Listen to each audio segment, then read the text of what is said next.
Hey, how's it going everyone? Welcome back to Keeping Fish Simple. So in today's video, I'm going to give you guys all the information that you need to know on how to breed the freshwater angelfish. Now, this isn't a particularly hard process to do. This is quite an easy fish to breed, and today I'm going to make this as simple and easy as possible for you guys in a really short video that's full of information. So make sure you stay around to the end of the video to get all the information. Now, this video is actually the last part of a video series I made on breeding these guys. So this is a playlist, so if you guys want to go and have a look at the rest of the playlist, there's 3 other videos that go into really good depth on how I bred these guys. And it shows you the step-by-step process that I used to breed these guys from getting the eggs all the way up to raising the fry. So if you guys are into looking into that and getting a little bit more detail on these guys, please go and check that out. It's going to be really helpful for you guys if you're serious in doing this. Now, like I said, angelfish are actually a really easy fish to breed if you do it properly and you follow these steps. So the first thing we're going to talk about is the setup of your aquarium.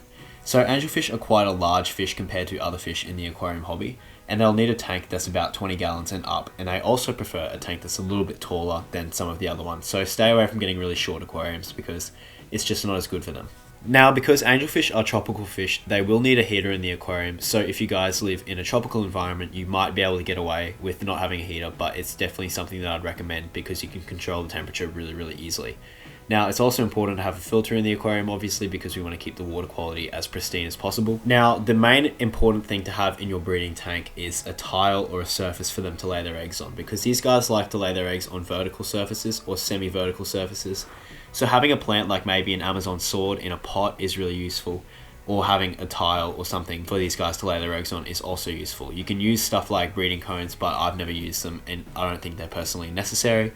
But they definitely help to get the eggs because that's how they lay their eggs. Now, possibly the most complicated part and trickiest part of the entire breeding process is getting a pair of these guys. So what I mean by that is these guys actually pair off for life. So they'll choose a pair in the aquarium or in the fish tanks that you have, and they'll stay a pair for life, and they'll do all their breeding together, and that is just how it is. So this is actually quite a tricky process. Now, there's 2 ways you can go about getting a pair.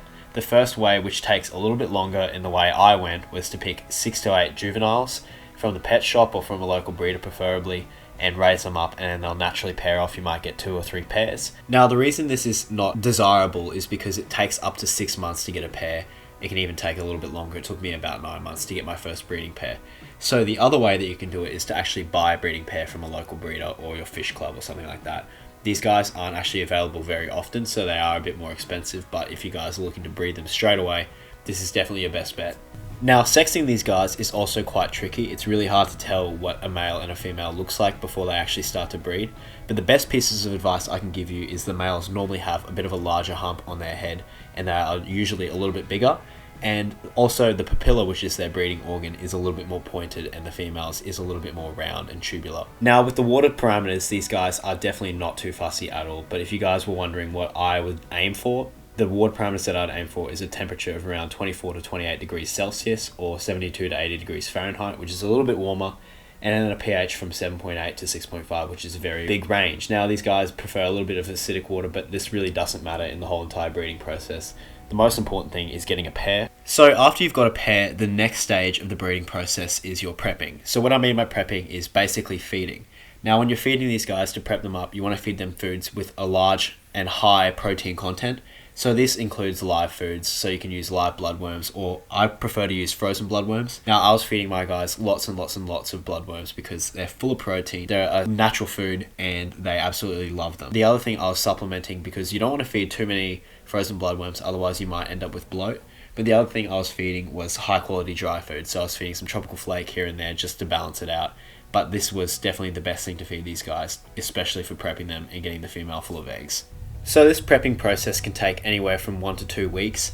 Now, what you'll notice is the female will become a lot fatter, and then this will bring me to my next stage, which is actually getting the eggs. So the pair will select a spot and then they'll actually prep the spot. So what I mean by that is they'll pick their spot and they'll actually pick at the leaf or the tile or wherever they're going to go and lay their eggs, and they'll clean it off before they start to lay their eggs. Now, like I said, the female will also become a lot fatter, and you'll see how big she'll get. Both the male and the female's papilla will get a lot larger and will actually extrude from their body, and that's how you know when they're about to lay their eggs. Now, after this is all done, they will lay the eggs, and this is a really cool process to watch if you guys get the chance to do it. They'll lay their eggs for about 1 to 3 hours, and they'll lay anywhere up to 300 eggs, which is really quite a lot of fish to be dealing with. Now, by nature, after these guys are done laying their eggs, they will actually protect the eggs, and they'll be fanning them and making sure that no fungus grows on them, and normally they'll raise the fry up themselves. Now, this is where it can get a little bit complicated, and this is where the breeding process splits up into 2 processes. Now, the first way to do this is to actually leave the eggs in there with the angelfish and let the angelfish raise the eggs themselves. So this is definitely the easier way to do this because the angelfish will actually take care of the eggs and raise them the most natural way, and you won't have to do anything extra.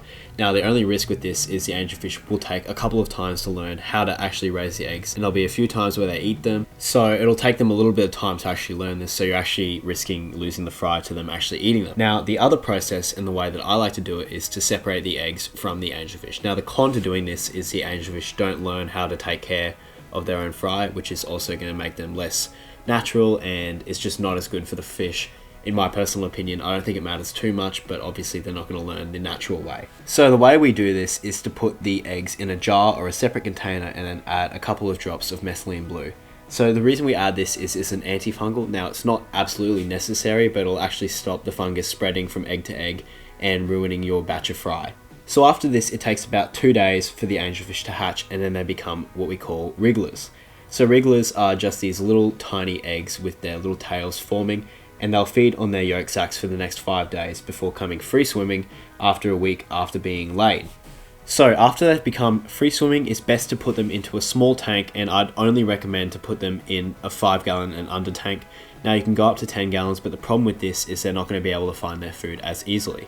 Now, I recommend feeding baby brine shrimp or crushed flake at the minimum 3 to 4 times a day just to get these guys as big as possible so that they are not as sensitive as they are when they're little. Now, as well with raising the fry, I recommend doing water changes as much as possible because this will keep the water quality as good as possible and they'll get the quickest growth possible. So doing really good water changes every 1 to 2 days is really optimal, and also not having too big of a filter. So you don't want to have a filter with an intake that will be able to suck up the fry.